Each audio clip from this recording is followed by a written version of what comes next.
It took horror and tragedy to inspire the changes, but for the first time in more than 40 years, funeral providers in Colorado are going to have to be licensed to do their jobs.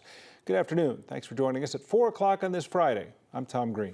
And I'm Kim Christensen. This morning, Governor Jared Polis signed a bill into law that will regulate funeral homes, crematoriums, and embalmers. It comes after a legislative effort sparked by headlines of human remains being mishandled at funeral homes across our state.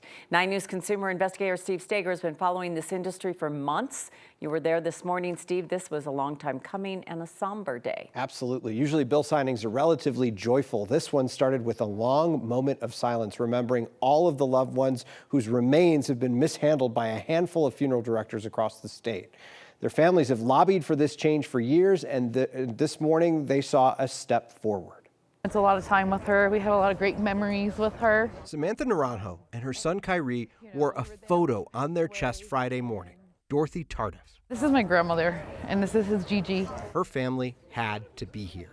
It's time to professionalize the funeral industry in Colorado. To witness this. We're going to make sure that they actually are able to do what they say they're doing. For the first time in 4 decades, funeral providers will have to carry a license in Colorado, opening them up to more inspection and holding them to higher standards than what happened to Samantha's grandma. We did a ceremony in Woodland Park where we thought we had spread her ashes. And Sheila's daughter.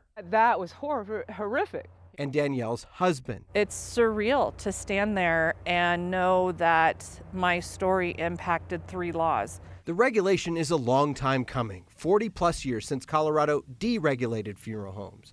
There have been very visible tragedies along the way. Body parts sold at Sunset Mesa Funeral Home in Montrose until an FBI raid in 2018. Decomposing bodies found inside the Return to Nature Funeral Home in Penrose last fall. And most recently, boxes of cremated remains and a woman's decomposed body found at the home of a former funeral director in Southwest Denver. The last thing you're probably thinking about when you're trying to lay a loved one to rest is this business I'm going to reputable? This is huge, because this does protect the consumer. Protection that wouldn't have been possible. I'm so happy that they allowed me to bring my son. Without families willing to share their tragedies for change. For him to be able to be here and know that he's part of Colorado history, and his Gigi, her legacy, means way more than her body being left in a building to rot for over a year. The next step in this process, rulemaking. The Department of Regulatory Agencies is meeting with people who are impacted across the state over the summer. They'll then begin to lay out the rules for licenses in August. But the headline, anyone involved in this industry will have to be licensed, including a background check. In the studio, Steve Stager, 9 News. Wow, it's really powerful to see them all together because we feel like we have shared in part in their grief.